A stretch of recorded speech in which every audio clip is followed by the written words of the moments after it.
طاسین، یہ قرآن یعنی کتاب روشن کی آیتیں ہیں، مومنوں کے لیے ہدایت اور بشارت ہے، وہ جو نماز پڑھتے اور زکوٰۃ دیتے ہیں اور وہ آخرت کا بھی یقین رکھتے ہیں۔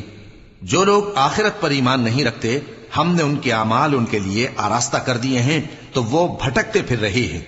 یہی لوگ ہیں جن کے لیے برا عذاب ہے اور وہ آخرت میں بھی بہت نقصان اٹھانے والے ہیں۔ اور تم کو یہ قرآن اس حکیم و علیم کی طرف سے عطا کیا جاتا ہے۔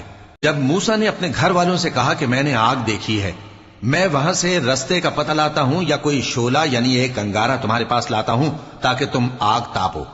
جب موسیٰ اس کے پاس آئے تو ندا آئی کہ وہ جو آگ میں تجلی دکھاتا ہے بابرکت ہے، اور وہ جو آگ کے ارد گرد ہے، اور اللہ جو تمام عالم کا پروردگار ہے پاک ہے۔ اے موسیٰ، میں اللہ ہوں، عزت والا، حکمت والا، اور اپنی لاٹھی ڈال دو۔ سو جب اسے دیکھا تو اس طرح حرکت کر رہی تھی گویا سانپ ہے، تو پیٹ پھیر کر بھاگے اور پیچھے مڑ کر نہ دیکھا۔